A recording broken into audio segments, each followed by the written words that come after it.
Good afternoon, everyone, and welcome to the Global Decarbonization Accelerator. I'm David Goldwyn, Chairman of the Energy Advisory Group at the Atlantic Council. We have an action-packed hour for you here ahead to talk about near-term energy sector decarbonization opportunities. We're going to start with a fireside chat for the first 15 minutes with former Secretary of Energy Ernie Moniz, also CEO of the Energy Futures Initiative and Foundation, and Paul Bledsoe, who is a senior climate advisor in the Clinton administration and is now the head of the Center for Environmental Policy at the School of Public Affairs at American University. We'll do 15 minutes with them, then we're going to have a panel where we're going to talk about we're going to talk about the midstream, basically, with Alan Armstrong, President and CEO of Williams Companies, Toby Rice, President and CEO of EQT, Pete Sheffield, who's Chief Sustainability Officer of Enbridge, right here in front of me, and Elisa Newman-Hood, who's Executive Vice President and General Counsel of Accelerate Energy. But first, let's start with the fireside chat. Paul and Ernie, the floor is yours.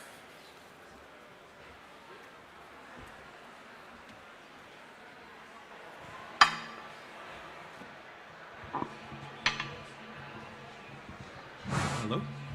Is it live? I think they're working. Well, hi, everybody. Thanks for coming.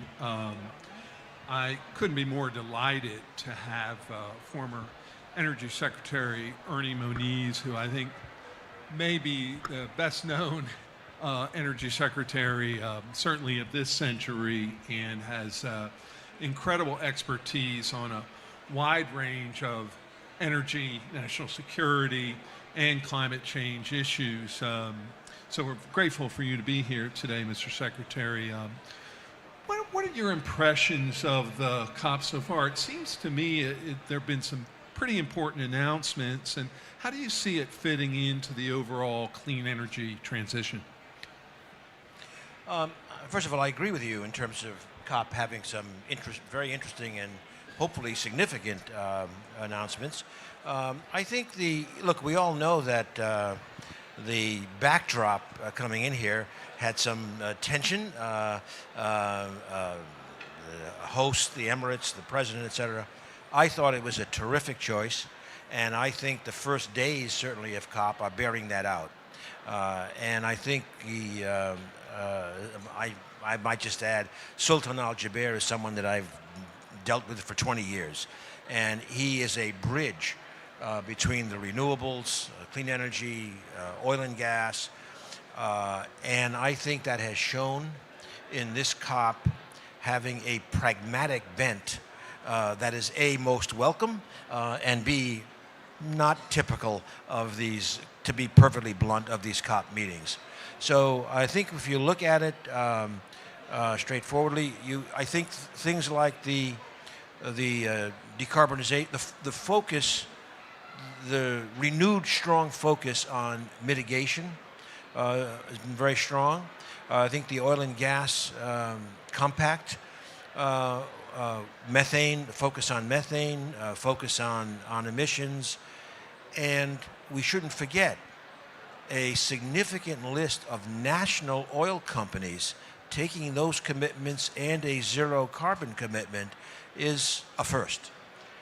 There are others. I'm going to end, but I'll mention one other as an example, I think, of something that has not gotten enough attention and is actually very significant.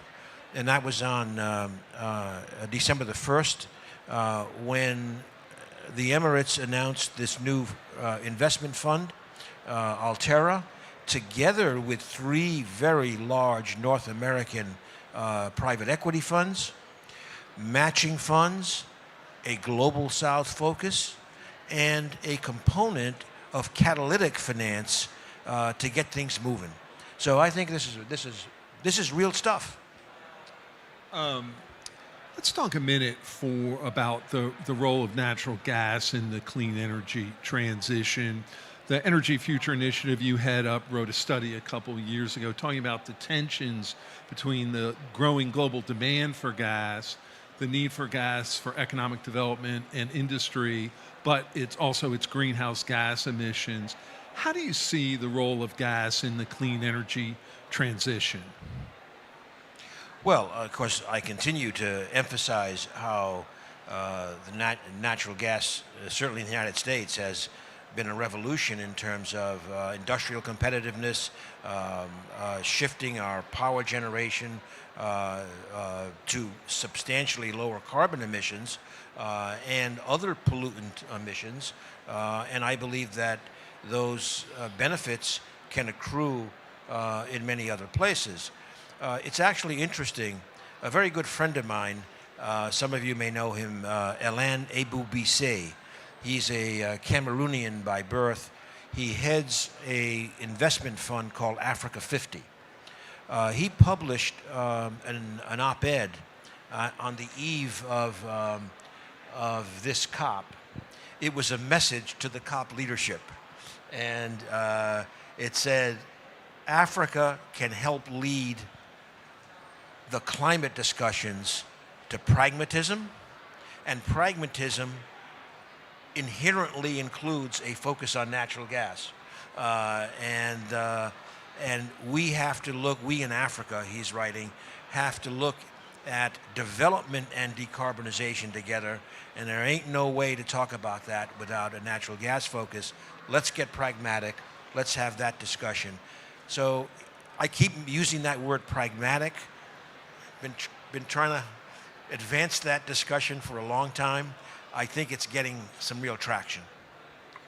That's interesting. It's notable that the lion's share of U.S. emissions reductions have actually come from coal to gas switching over the last 20 years. How do you see coal to gas switching playing out in Europe and Asia, both as a climate policy, as an economic policy, also on the energy security side, given the war in Ukraine? Well, I think, so-called switching is very, very different by region and by country, and obviously the cost of gas comes into that, the cost of alternatives comes into that, the decarbonization imperative comes into that.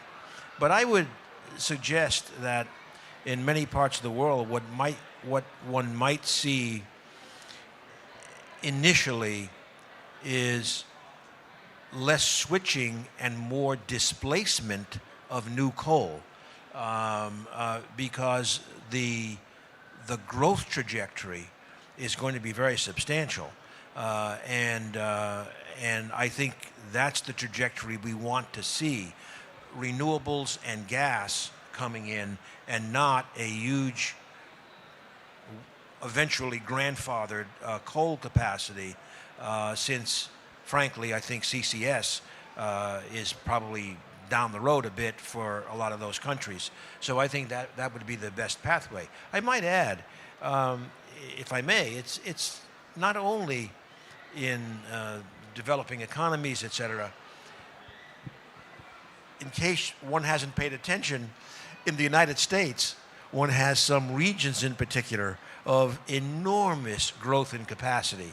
Many times, I know Georgia Power, for example, recently filed an amendment to its IRP that said, oops, we missed by a factor of 10.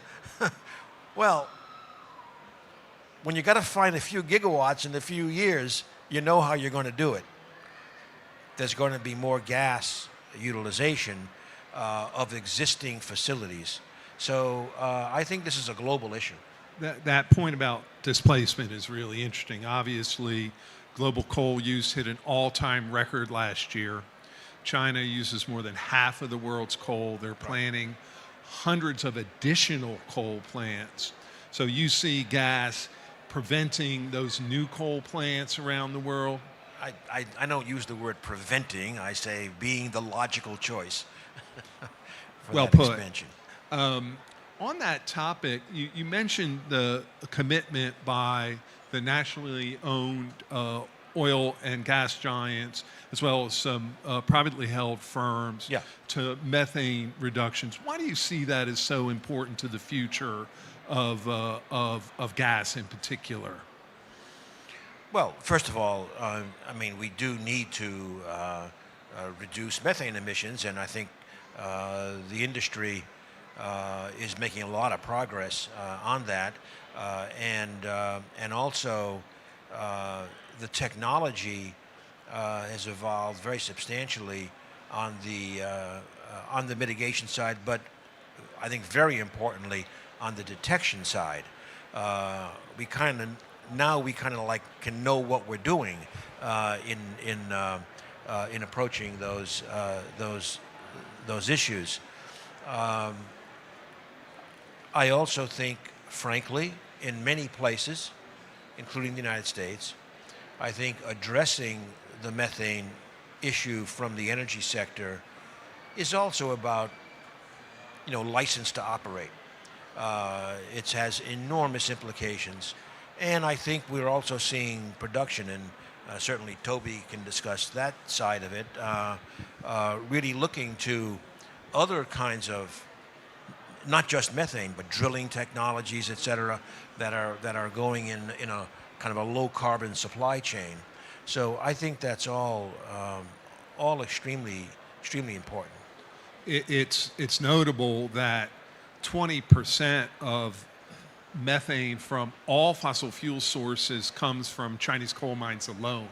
So the coal industry has a methane problem as well. Right. Unfortunately, that's very hard to mitigate from coal mines. And so it's interesting you make the point about detection. Do you want to talk about that revolution in methane detection a bit and why that's so important?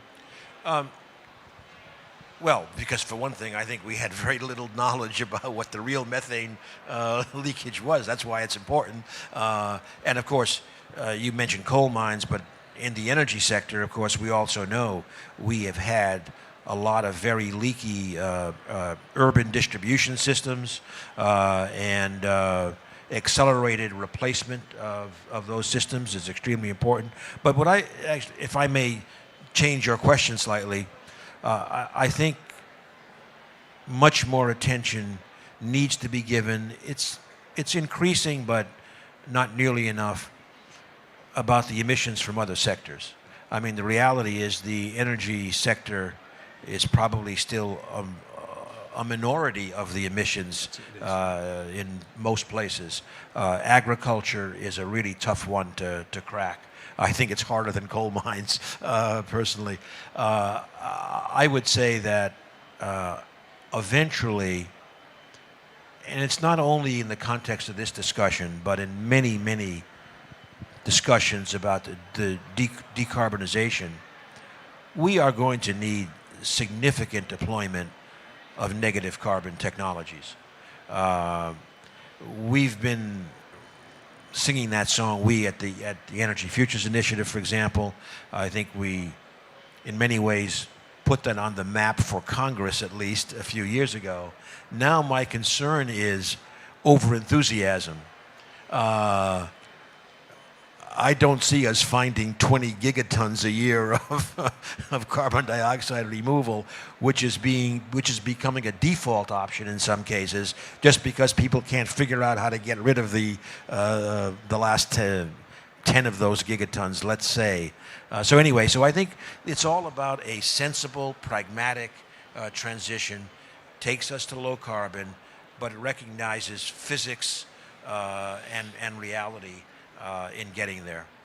It's interesting you make the note about methane detection and the other sectors. Fossil fuels are about 30 to 35% of global methane emissions. Agriculture is somewhere around 40%. There have been real breakthroughs in emissions from livestock. Bill Gates has large investments in ways to reduce those. There are very good technologies to capture methane from landfills. Yeah, landfills, I think, it's sort of there, but on the livestock side, I mean, what Bill is doing is great, and changing feed is good. But we have to remember those are, let's be optimistic, 20% solutions. They're not 90% solutions. So we got a ways to go, and we are going to need negative carbon as well. Let's talk a little bit before we close about managing grids around the world and how crucial that factor is to the energy transition and reducing emissions. What what do you see beyond natural gas as the future of technologies that are lower emitting, that can help balance grids as intermittent renewable energy grows in grids around the world?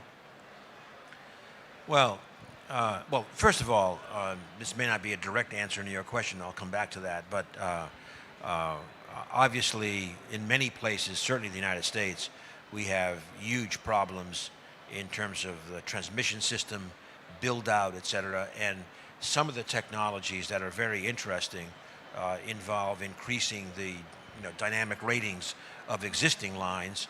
But as is often the case, policy innovation does not happen with the speed of technology innovation.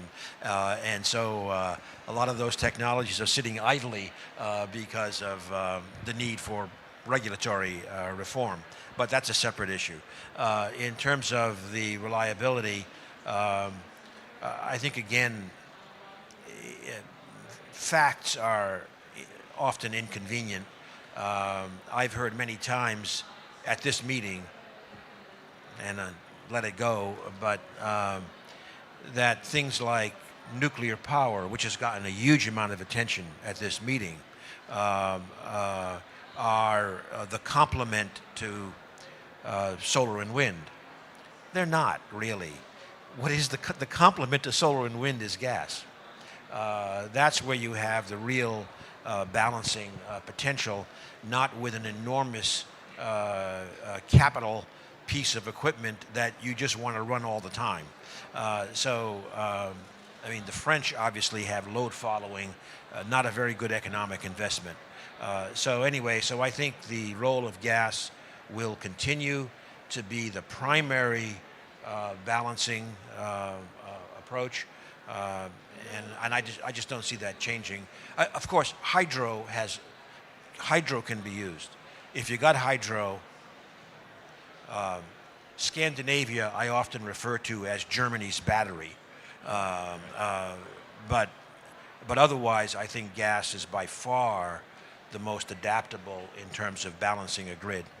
Well, I think we have to leave it there to stay on schedule. Please give everybody a good hand for Secretary Moniz. Thank you. And for Paul Bledsoe as well. Thanks. That's a terrific kickoff. Let's welcome Alan and Toby, Lisa and Pete up to the podium.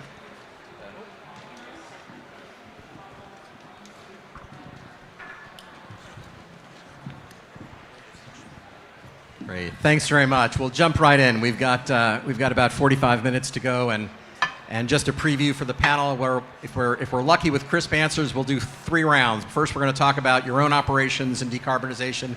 Then we'll talk about U.S. gas in the world and LNG and how we balance that with the climate challenge. And then I promise, especially for Toby, we're going to talk about permitting in the 3rd round. But first, on decarbonization, we had some big news here so far as Ernie and Paul talked about this oil and gas decarbonization charter. That was upstream. That was all deal with producing. It didn't deal with the midstream or downstream. And we had the new EPA rules. So there's some regulatory mandates for decarbonization that is going to affect the midstream. And then we've got what are some real measurable targets. So for the first round, I'd like to go to each of you and talk about in your own operations.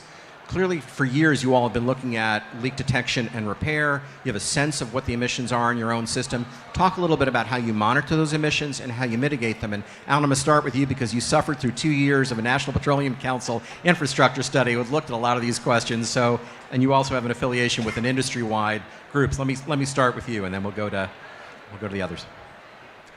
Is this on? Yeah. Okay. Well, first of all, I would say we are doing a lot within the midstream industry, and certainly a lot of the good big operators in the space have really been pursuing this.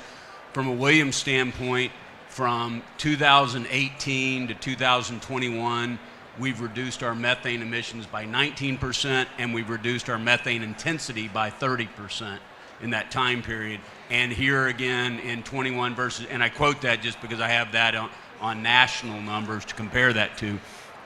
But but again, this year we lowered it by another in 22 we lowered it by another 16.5%.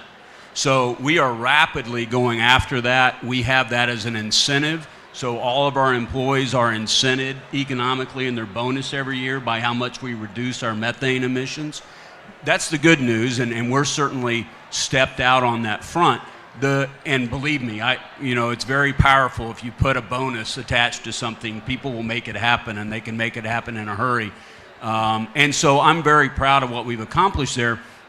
But frankly, it's not that hard. I think it's surprising to a lot of people to hear that we've not really ever had any regulatory incentive or requirement within our industry to contain methane emissions. And so when I see the standards that are being set, frankly, they're way above where we're operating today. And I think one of the tools that we need to employ from a policy standpoint around it, we need to be incented with both a carrot and a stick, because we're so far below the stick that we really need to go after the harder and harder stuff. It'd be great to have an incentive for the best performance and penalties for the worst performance, and hopefully that's where we get to. So, but most of ours has been done through investing in things like mobile compressors. So rather than when we have a pipeline that we have to take down in large volumes, we simply move in with temporary compression and evacuate the line rather than blowing it to atmosphere. And that seems really crude and simple. The truth is it is. There is a lot to be done with methane emissions if we're given the right signals in our industry. Great. Toby, let's go to you next. Sure. As America's largest natural gas producer, people need to understand that these methane emissions are not just rogue, leaky pipes. We don't know where these emissions are. We know exactly where these emissions are coming from. Come from a piece of equipment called a pneumatic device. It's how we move fluid across our locations. And the good news is we have technology to replace these natural gas-powered pneumatic devices with low to zero emission devices. At EQT, we've made tremendous steps forward in reducing our methane emissions.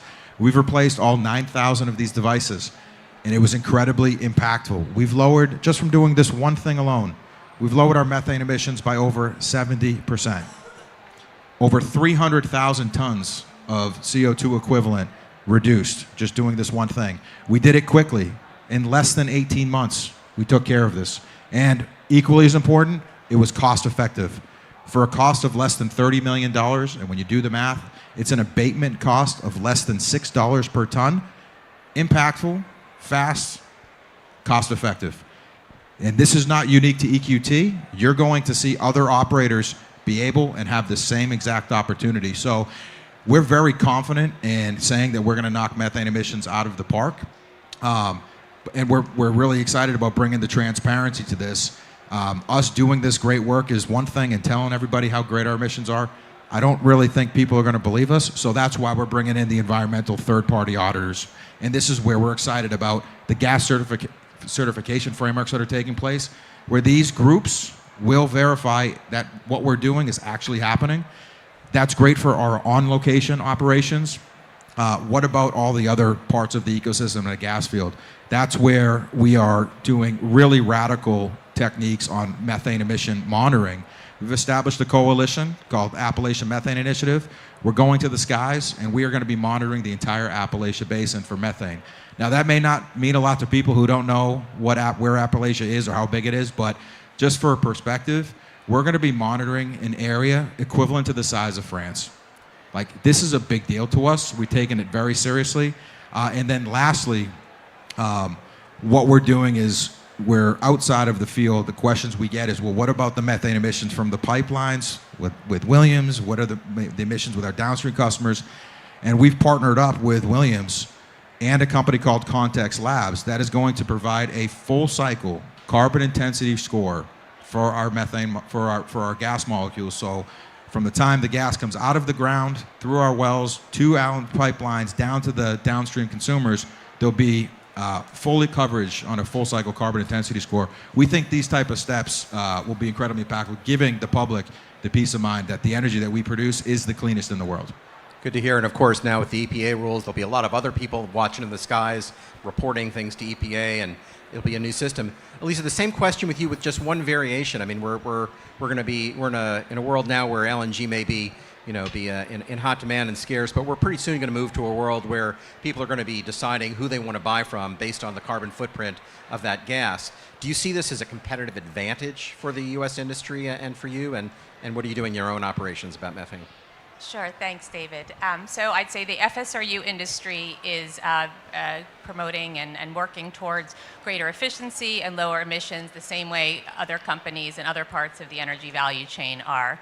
For the uninitiated, perhaps I'll quickly define an acronym. So an FSRU is a vessel that's moored in a destination country that allows that country to receive LNG from international markets, from the United States, from Qatar, from other producers, and receives that LNG, regasifies it, and in essence then makes that, introduces, let's say, that country to the international LNG market. Without that infrastructure, that country in question would not be able to receive LNG. So what are we doing specifically in the FSRU industry to reduce emissions? Well, I'll start with the new state-of-the-art FSRU that Accelerate purchased. It was the first order placed post the Ukraine crisis, a crisis which showed certainly countries in Europe like Germany and Finland that they needed access to LNG, that Russian pipeline gas was not going to provide them the energy security that they needed. So this new state-of-the-art FSRU is due off the shipyard in mid-2026. It will release de minimis boil-off gas, less than 0.1%. It has a very fast LNG loading rate, so the rate at which it receives LNG from the LNG carrier that pulls up alongside it, high operating pressure, and a peak send-out rate of about 1 billion cubic feet per day. So these are all efficiencies which in turn drive lower emissions. In addition, what else are we doing? So we are using satellites. So we've partnered with a satellite network company that allows us to access data in real time so that we can optimize our operations, whether that's fuel speed, whether that's vessel speed, fuel consumption, or routes, again, taking advantage of satellites and other technology that others in the industry are using. Lastly, we're using artificial intelligence. So we partnered with an AI company specialized in the maritime industry that allows us to look across our global fleet and pinpoint where there are inefficiencies or bad patterns in our operations, again, so that we can address those, all towards the goal of greater efficiency. I would just say in closing that, of course, technology and innovation are really the history of the FSRU and LNG industry, and we see it as very much as their future. Pete, you back clean up. Yeah, when all is said and done.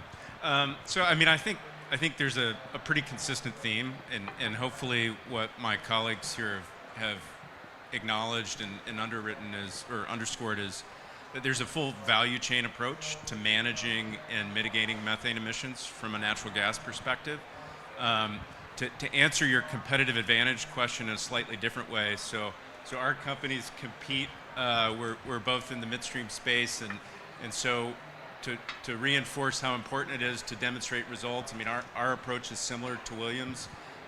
We've laid out some pretty ambitious net zero goals and monitor and measure progress we're making on an annual basis in terms of our methane emissions avoidance and reduction.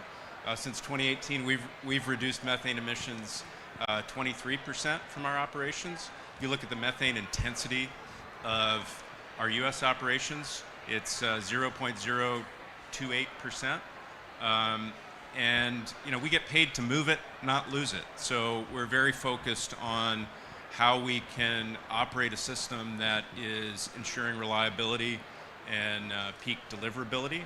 And I think the other piece, and Alan referenced it in terms of how we think about standard operating procedures, how we ensure that we've got a safe and reliable system. Integrating environmental performance into that rubric has delivered substantial results. So we operate airplanes and different methods to survey our pipeline right-of-way and do that from a safety, reliability, pipeline integrity standpoint. Well, we're now leveraging that same standard approach to mitigating risk to also mitigating emissions. So it's a tool to monitor, measure, and ultimately drive investment to reduce emissions. So I think there's a lot of of good progress that's being made. I think finding overlap in the Venn diagram to achieve multiple objectives is working. I think the discussion around methane at this COP has been really encouraging. I think to Toby's point, sort of this international collective to come up with a standard approach to measuring, monitoring, reporting, and verifying emissions should be super impactful for the opportunities that natural gas can play to support efforts to address climate and energy security. And I think that's a lead into your next question. That's great. Well, thank you. That was a terrific segue. Yeah, indeed, there are really two parallel conversations that are going on at this COP. Last night, Atlantic Council, we hosted the European Union and a senior Ukraine delegation, and they're very focused on, gas for the winter, getting supplies, building up storage, and worried about, what the Russians might do. But at the same time, in the halls around here, people are worried about, can you provide affordable energy, can you provide energy security, and can you still stay on track for 1.5 degrees, or at least not make that problem worse? So how do you answer that, sort of that critique or that fear that, that if we move too far in energy security, we're going to be sacrificing our climate goals? Toby? Yeah, I think it's pretty obvious when you look at what happened in Europe. What happened with Europe and what the world learned is without energy security, you cannot transition. It's that simple. That's why we need to continue doing what we're doing in producing energy security to the world. But the good news is our industry, specifically natural gas, can do both. We can both lower global emissions by replacing foreign coal, which is the biggest source of emissions on the planet, and we can provide energy security to the world while bringing more natural gas into it. We have in the United States, the world needs to know this, the natural gas resources that we have in the United States is one of the biggest decarbonizing forces that has not come to market yet, but it's ready to be unleashed. All we need is more pipelines and LNG facilities, and we can bring this to the world. The amount of LNG that we could bring to the world is pretty significant. Thanks to the shale revolution, we've discovered an amount of gas that could be brought to the world with less than $4 gas, put on the doorstep of Europe for a cost of less than $12 gas, and we could sustain an increase of that amount of production, which would be equivalent to adding 60 BCF a day to the world stage. That's the equivalent of adding 10 million barrels of clean energy to the world. It's essentially like adding Saudi Arabia. That's going to be a decarbonizing force. The energy security is going to be absolutely tremendous. And from an emissions perspective, this amount of energy replacing coal will reduce emissions over billions of tons. If we can target that to replace some of the worst polluting power plants in the world, the emissions benefits can be even greater. So these are the type of solutions that I don't think have been talked about at COP historically, but one of the benefits of bringing the people that produce 80% of the world's energy, we're going to come here now and provide some pretty practical solutions like unleashing US LNG in the world stage. Our transition plan is simple. Transition the world from coal to gas and transition gas to a zero carbon electricity source. We're excited about the conversation we're having here and will lead to lowering global emissions and providing energy security to the world. Let's go right down the line.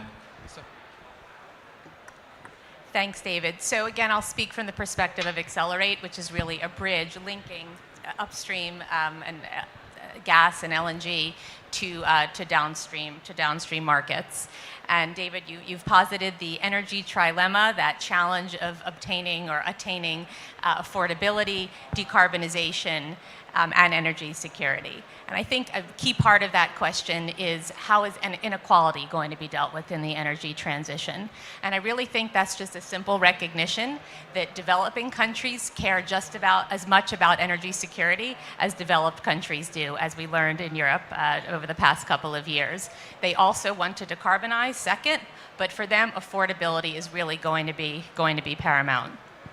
So again, speaking from Accelerate's experience firsthand in markets ranging from Argentina and Brazil to Finland and Germany to Bangladesh and Pakistan, I think one thing we've seen is that natural gas is used so differently and plays a different role in each of these markets.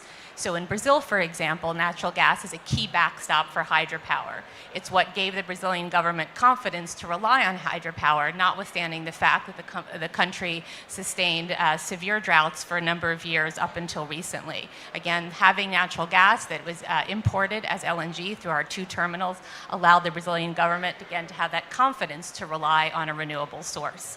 But then contrast, for example, Bangladesh and Pakistan. In those markets, similar to, Toby, the point you were making, is that natural gas is just the cleaner alternative. It is it will displace, and it is already replacing less clean fossil fuel sources, of course, coal, but also diesel and fuel oil.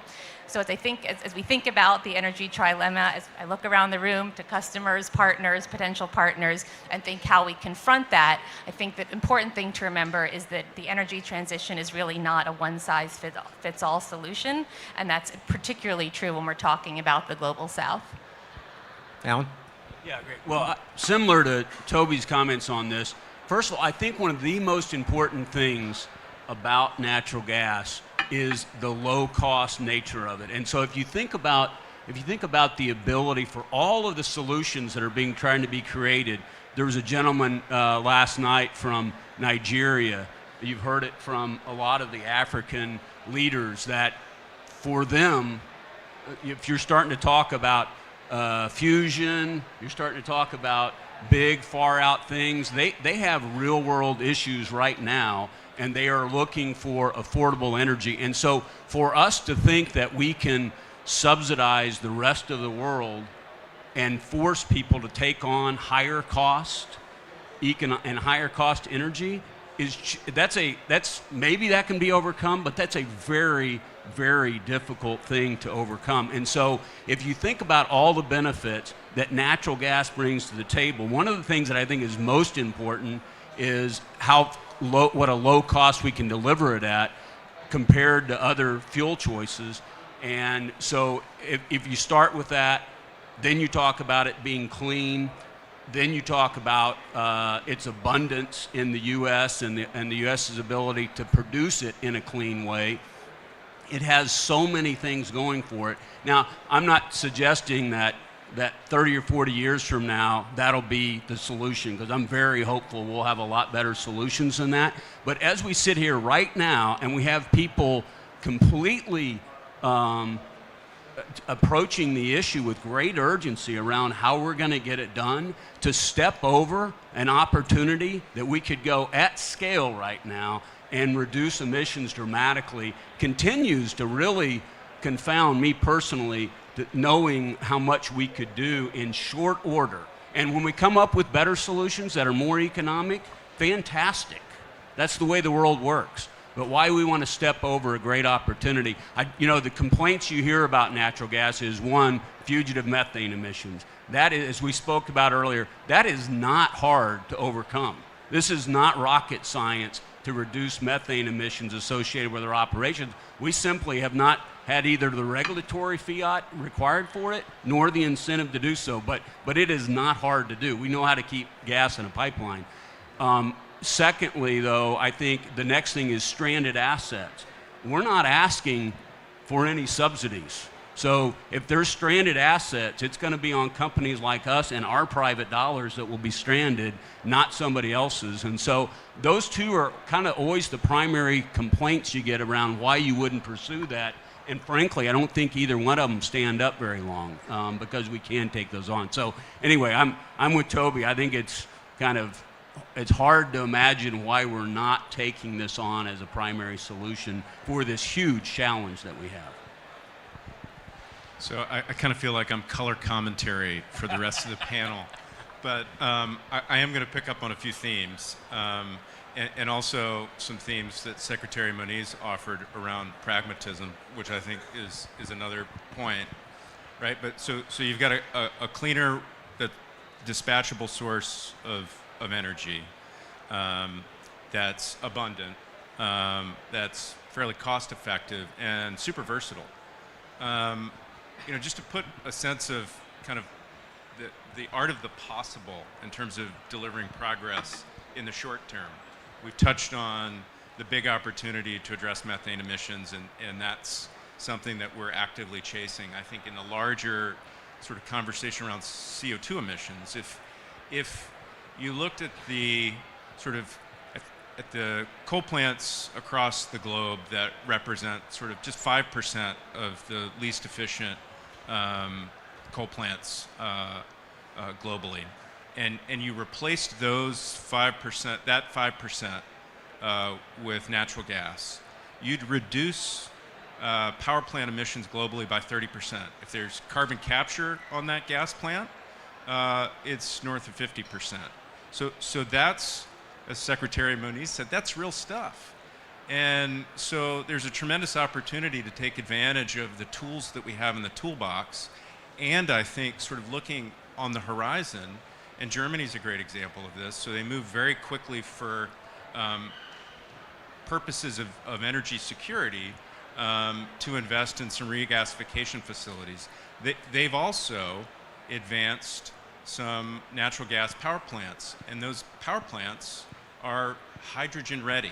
And so, a reminder that, natural gas is 4 hydrogen molecules and 1 carbon molecule. So if we can deal with the carbon, there's a tremendous opportunity to leverage existing infrastructure. We're spending a lot of time thinking about the interacting features and how you could leverage technology to either build new infrastructure to enable hydrogen, blend hydrogen into natural gas, take food waste, landfill gas, and blend that into natural gas. It's going to lower the carbon content of the delivered product. So I think this is a very dynamic opportunity. There's real potential right in front of us, and over time, I think that can continue to pay dividends and support the energy transition and energy security. Great. Well, let me come back to you, Pete, with the first question this time, so you can do lead off instead of color commentary. But and it's on permitting. I think we're discovering in the clean energy space that, at least in the United States, our federal government doesn't have the ability to permit CO2 pipelines. I think they're trying to hope to get a statement out of this COP about at least a phase down of unabated fossil fuels. Abatement means carbon sequestration. You need a CO2 pipeline for that. We don't have a national permitting system for transmission. And of course, you all have had, a pretty choppy experience when it comes to permitting natural gas pipelines. So the big debate, among the big debates in the United States, is will the oil and gas industry tolerate calculation and disclosure of the emissions impact of new infrastructure? And for the clean energy people, it's, are you going to tolerate federal authority and support federal authority to do this kind of permitting? So I guess my question for you is, what do you feel you need? But also, from a company perspective, what can you support? Is it possible to have a grand bargain here where there is support for clean energy permitting as well as predictability for the oil and gas industry and disclosure of the emissions impact so we can figure out how to balance all three? Yeah, well, I think it's important to maintain a sense of optimism around all of these challenges or opportunities. So I would say I think there is the potential for a grand bargain, as you said, but to move the conversation forward with respect to permitting and permitting across a broad suite of energy infrastructure investments that are required. I think the Inflation Reduction Act, obviously the bipartisan infrastructure law that Congress passed prior to the Inflation Reduction Act, but both of those combined, and there's some other things that have materialized over the last really 36 months, I think underscore the importance of building things, investing in infrastructure to enable the energy transition. And that is going to require a modernization of the process to permit infrastructure, right? And there are some elements, I think you acknowledged a couple of them. We would reinforce that. I think there are some historical artifacts that we are rightly focused on in the United States of ensuring that historically disadvantaged or underrepresented communities are part of the permitting process. I think across the board, a more predictable, transparent, and inclusive process that does properly evaluate the carbon intensity and looking broadly at that question, but applying it equally across different types of infrastructure would be really useful, I think, for civil society, for local communities, for companies looking to develop projects, and for folks who are looking to deploy capital as well. And that's eroded over time. I think the signal has been sent by Congress to de-risk some of the economics around these opportunities. We need to finish the job with respect to updating and creating a more efficient permitting regime. Great. Alan? Yeah, well, certainly Williams has a lot of experience on the permitting front, both good and bad. And, I think it's really important for people to understand that the cost of getting gas, for instance, to Europe last year, it wasn't that our prices of gas in the U.S. were high. That wasn't our challenge. The challenge is we have infrastructure bottlenecks, and all of that margin gets piled up behind that infrastructure bottleneck. And that is simply a matter of permitting constraint. The reason that there's not enough infrastructure is simply that. Here's an interesting stat. In the U.S. since 2010, we've grown our natural gas markets and demand, including LNG exports, by 56%. Our pipeline capacity has only grown by 27% in that same time frame, and our storage capacity, which is critical in terms of maintaining pricing levels, has only been advanced by 12%. So we have way underinvested in infrastructure, not because we are wanting to underinvest in infrastructure, but because we continue to have pipeline project after pipeline project stop. And people just think, well, that's just one project, we'll get over it, we'll go to the next one. That's not the way the capital markets work. After you've spent billions of dollars on a project and it's been stopped, now when you go in to price that next project, your cost of capital has gone up dramatically because there's no assurance that you're actually going to get the project built. And that's the environment we live in today. And so the people that have stood in the way of building projects to the Northeast and forced, in the fourth quarter of 22, we had the first time in many, many years in the U.S., we had our emissions, total carbon dioxide emissions, actually go up. And the reason they went up is because we were burning fuel oil and coal in the New England states because we didn't have enough pipeline capacity, despite the fact many projects were approved to that. So even in the U.S., where we have this abundance of natural gas sitting there, we are stopping ourselves with permitting constraints. And so to call, as U.S. Companies, we really need to call on our political leadership to bring an end to stopping us from being able to utilize a very low carbon resource to bring lower cost and less emissions even in the U.S. So permitting to infrastructure is absolutely critical, and I don't think people appreciate that that is what stops us from being able to deliver low cost products to the rest of the world. Well, I can't speak so much to permitting in the United States. Accelerate, other than our Boston, Massachusetts LNG import terminal. We are a company with international operations, but I can speak a bit to permitting in the 10 different jurisdictions where we currently have FSRUs, and probably the 5 to 7 that we are looking at any given time. And I will say that it's actually a much happier story than you are sharing back from the United States. So there are complications, certainly. In almost every market where we were the first FSRU, in some cases the first LNG import terminal of any kind. We've seen regulators have to struggle with, is this a vessel? Is this fixed infrastructure? How do we regulate it one way or the other?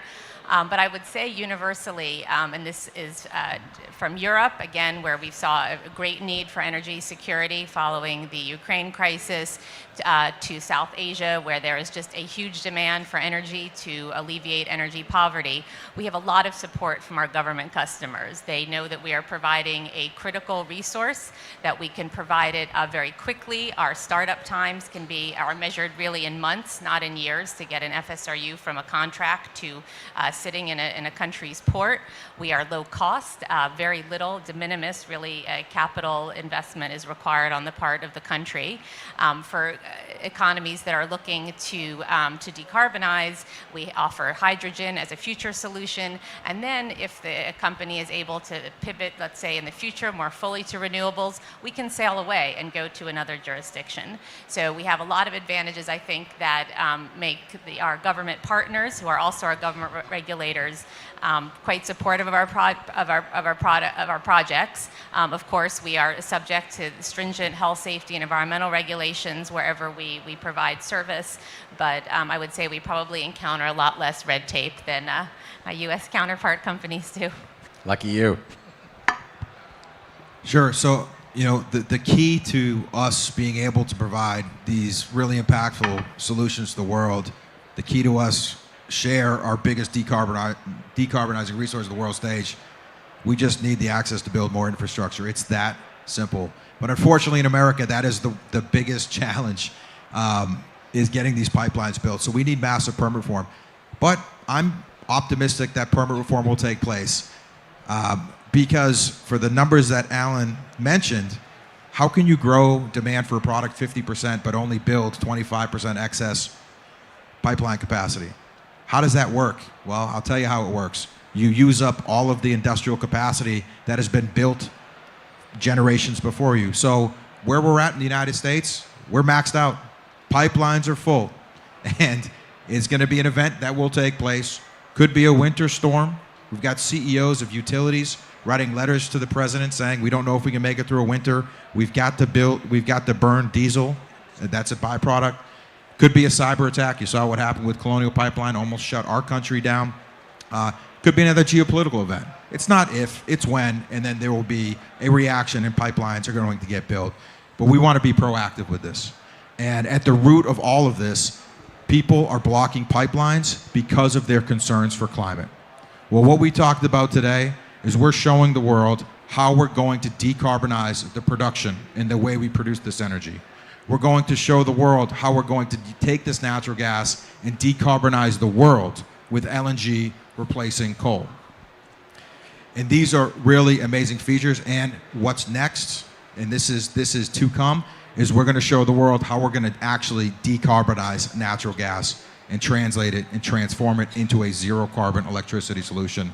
So we're going to be working on those things, and then people will hopefully come to the realization that they've been and understand that these pipelines are the pathway for amazing zero carbon energy solutions in the future. And instead of blocking pipelines because of your concern for the environment, you should be supporting pipelines because of your concern for the environment. Well, that's a really important point, because if we're going to be zero emissions rather than zero hydrocarbons, we've got to show that it's possible to be zero emissions in that space. Elise, I've got a question just for you, and then I'm going to ask the rest of the panel about hydrogen. So the question for you is on just transition, because there's a lot of concern, in other parts of the world about, and I think Secretary Moniz talked about it, just transition for a lot of countries, the ability to get off coal, get off biomass, and natural gas plays an important role in that, both in backing up renewables and as baseline, if it's affordable and if it's accessible. So can you talk a little bit about what are the just transition opportunities in the global south? Sure, and to my earlier comments about addressing energy inequality, again, I'll just come back to natural gas. I mean, natural gas is the answer, right? It is affordable. The infrastructure is quite affordable. As I said, in the case of an FSRU as opposed to an onshore plant, that infrastructure can leave at some future point, 5, 10, 20, 30 years down the road, if that country has other options. But I certainly think when we're looking at the just transition, addressing energy inequality in the short term, that it really comes back to natural gas. And of course, that's also the cleaner alternative. Again, we see particularly in South Asia, the other developing country markets where we serve, natural gas is going to be the cleaner alternative, hands down. Cleaner than coal, cleaner than diesel, fuel oil, et cetera. Okay, thanks. My question for the rest of the panel is on hydrogen. I know that in order to sort of allay the fears, frankly, in a lot of the climate community, that the longer the lifeline is for natural gas, the longer it's going to take to reach climate goals. So I've heard Secretary of Energy talk a number of times about having pipelines be hydrogen ready. or LNG terminals potentially be hydrogen ready. And of course, we've got the hydrogen hubs looking at ways for blue hydrogen to back out gray hydrogen. So, I guess my first one is just from a technical point of view, is this a real thing? Is it possible to have pipelines that are hydrogen ready, or are you really talking about, sort of massive changes in the way pipelines are operated in order to be able to switch from natural gas to hydrogen? Alan, why don't you start? Yeah, sure. Well, we've done quite a bit of work on this, including taking a lot of our existing line pipe and taking sections out, cutting sections out, and running tests on that. We've been doing that for about 2.5 years now. We've been running tests on that to determine, and the one thing we've learned from that is there's not a simple answer. Some of the steel chemistry will be affected by hydrogen, and some of it is much less affected by it. So, but at any rate, we have the right-of-ways. We have in a lot of cases, we have most of the major pipelines have multiple lines in the same right-of-way. So our ability to pick a pipeline that is modern enough to not be affected by it is helpful. But one of the things I think a lot of people miss, and it really is important when we talk about permitting, is hydrogen is only 383 BTUs per cubic foot. So compare that to 1,000 BTU per cubic foot. So if we think we're already running out of pipeline capacity in the US, so every bit of hydrogen that we put into it is just going to dilute the capacity that we have. So it's not a simple solution, and stopping modern pipelines from being built, which are hydrogen ready. So we've got a project approved this last year that one of the ways we got it approved was we agreed to build it hydrogen ready. Frankly, that's not a big trick today if you're planning for it, but we did do that. But we're going to have to build a whole lot more pipeline capacity if we think we're going to start utilizing much in the way of hydrogen in our pipes. And I think a lot of people really miss that point, particularly when people are stopping pipelines from being built because they think hydrogen is the way we should go. So Williams is involved in 2 separate hubs. One of them we're a subrecipient on in the Pacific Northwest. And to the degree that we have customers that say, yes, I'm willing to pay tenfold for my energy costs, then we're ready and able to serve those customers, and we've got projects that we're developing that we'll be able to serve them with. But it is expensive. The other thing we're seeing occur in the U.S. is that some of the utility commissions are allowing utilities to invest directly in hydrogen production within their rate base. And so that's also a customer base for us as well, because we can take that hydrogen and blend it into our existing system. So those are probably the right pathways. But I think long term, from our perspective at Williams, one of the most important things about hydrogen is not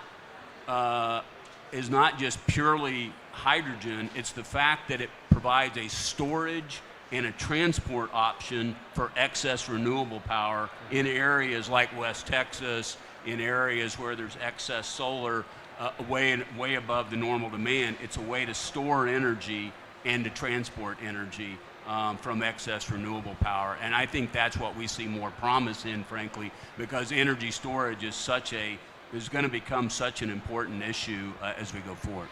Very helpful. Yeah, not a ton to add to that. I think Alan's points we'd agree with. I think that energy density consideration is a big one. And we're exploring any and every opportunity to leverage and ensure our infrastructure is used and useful and in different ways that our customers might want. So we do also have a large gas utility business in Canada, and that's growing in the U.S. And we were the first gas utility in North America to begin blending green hydrogen produced out of an electrolyzer, into our distribution system. And it's 2%, and it's 3,500 customers, and it's still, I think, the largest blending program in North America. But we need to ensure that the interacting features, the safety considerations are well understood, how hydrogen interacts with steel and the metallurgy, And so that's promising. We're going to expand the program into Quebec. The U.S. utilities that we're in the process of investing in all have these programs that they're pursuing as well. I think to another point that Alan made in terms of, if you're building pipelines today, the ASME standard for just building a natural gas pipeline, you can blend probably up to 20% hydrogen. You can build that purely hydrogen-ready pipeline. It costs more, and there are not a lot of customers that are eager to make that investment right now. But I think there's potential. It's a longer-term possibility, and as is true from an energy systems perspective, there are no perfect solutions. But this is again a tool in the toolbox, and one that we're focused on leveraging. The last thing I'd say. No, we only got 1 minute left. I want to give Toby a chance to jump in and have the last word. Because we're big on staying on time at the Atlantic Council. For those interested, I bet it's brilliant. Go ahead, Pete, take it. No. Finish it up. It's going to be great. In 30 seconds, I was just back to pipeline integrity and how it connects to all these other things.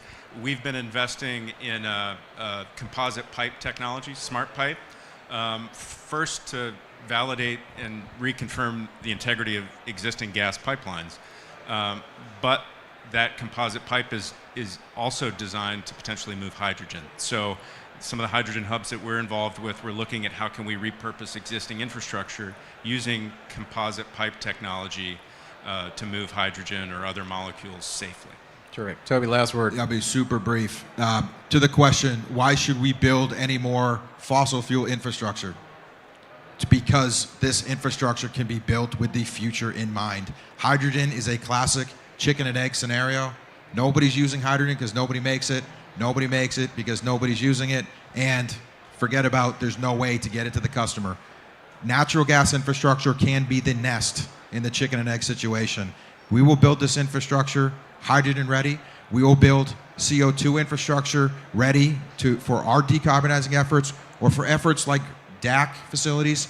That's what this industry has done, is we have built the infrastructure that allows other technologies, cleaner, to plug in and become economic, and that's why we should be building more energy infrastructure in this country. That's terrific. Well, let me just finally just say thanks to all of you in the audience here at COP28 for listening. Thanks to you and the listening at home. Thanks to our Atlantic Council team, Maya Sparkman and the others for putting on today's show. And last, a round of applause for our panelists today for a terrific conversation.